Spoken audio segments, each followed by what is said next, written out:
Before we start, do one thing. Don't rush this. If you can, sit back. Let the video play. Grab a coffee, tea, or whatever keeps your hands busy while your mind wanders. You don't need to agree with anything yet. Just listen. Here's the question. Did you choose to watch this video? It feels like you did. You clicked, you decided, you exercised free will. But what if that feeling is lying to you? What if free will, as you experience it, is not what you think it is? Let's begin with something uncomfortable. Every decision you've ever made happened inside your brain. Your brain is a physical object. It obeys physical laws. Neurons fire because of prior states. Chemicals bind because of prior concentrations. Electrical signals move because of prior voltages. Nothing in your brain violates physics. So where exactly does freedom enter? People often imagine free will as a kind of magical override, a ghostly you stepping in and steering matter differently. But there is no gap in the chain of causation where that could happen. Every brain state has a cause, and that cause has a cause, and so on, all the way back to before you were born. Now pause. This sounds like it kills free will instantly, but not so fast, because the problem isn't causation. The problem is what we mean by freedom. Let's run a famous experiment. In the 1980s, neuroscientist Benjamin Libet measured brain activity while people made simple choices, like pressing a button whenever they felt like it. Here's what he found. The brain showed activity predicting the decision before the person reported consciously deciding, in some cases several hundred milliseconds earlier. Your brain starts the action. Then your conscious mind notices and says, I decided that, which leads to a terrifying possibility. Your conscious will might not initiate decisions. It might just observe them. Now, before you panic, let's get precise. Libet's experiment doesn't prove free will is an illusion, but it does show something crucial. Conscious awareness is not the first mover. It's late to the party. Your brain is already in motion before you feel like you chose. So what is that feeling? That feeling of agency, that feeling of authorship, that feeling that you did it. It might be your brain narrating itself, a story layered on top of neural processes, and that story is incredibly convincing. Now let's complicate things. Imagine a choice, chocolate or vanilla. You feel torn, you deliberate, you finally pick chocolate. Was that free?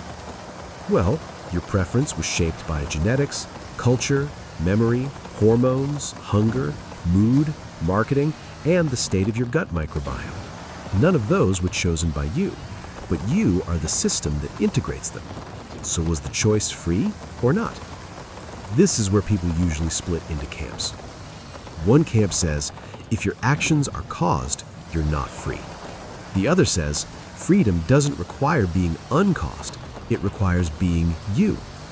This second view is called compatibilism, the idea that free will is compatible with determinism.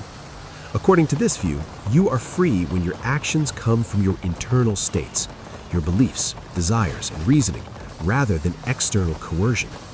You didn't choose your desires, but when you act according to them, that's still your will. Now, here's the twist.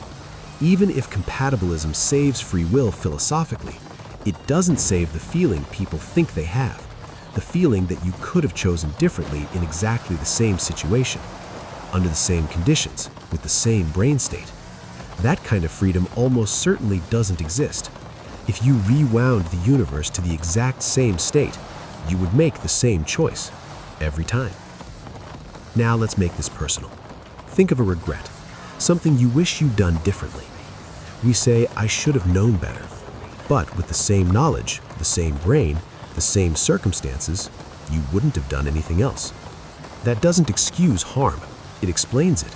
And that explanation has consequences, for blame, for punishment, for forgiveness.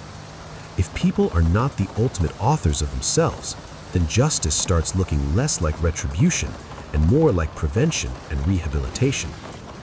Now let's bring consciousness back in. If decisions begin unconsciously, what is consciousness for? One possibility is that consciousness integrates information over longer timescales. It simulates futures. It evaluates consequences. It doesn't push the first domino, but it shapes the layout of the dominoes. Your conscious thoughts don't cause actions directly. They change the system that will later produce actions. Thinking about exercise today changes your choices next week. Learning changes future brain states. Reflection rewires causation. So even if free will is not absolute, influence is real. Now let's go deeper. What if the sense of free will evolved because it's useful? Believing you are an agent motivates learning, planning, and responsibility. It makes you predictable to others. It makes social systems possible. You don't need metaphysical freedom. You need functional agency. Now here's the strangest part. Even if free will is an illusion, you cannot stop experiencing it. You cannot feel unfree in real time. The moment you try to deny it, you're making a choice, and that choice feels free. The illusion, if it is one, is built into experience itself. Now let's turn the question around. What would genuine free will even look like? If your choice were not caused by prior states, it would be random. And randomness isn't freedom. A dice roll is not a decision. So total freedom from causation wouldn't help. Which means the freedom people want might be logically impossible. They want control without causes. But control is causation.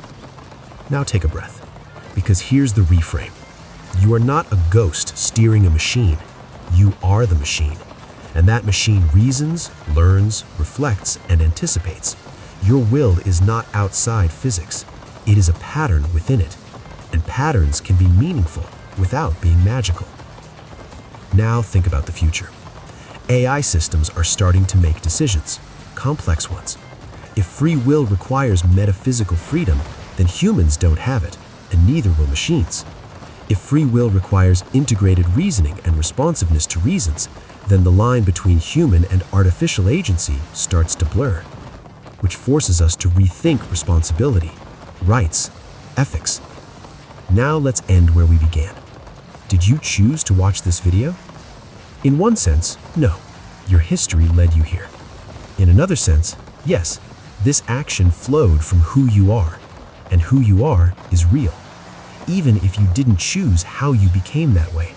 Free will might not be what we imagined, but that doesn't make you powerless. It means you are a process, a self-modifying system, a piece of the universe that reflects, predicts, and adapts. And that might be enough. If this made you question what it really means to choose, like the video. Leave a comment with whether you think free will is real, and share this with someone who says, I could have done otherwise.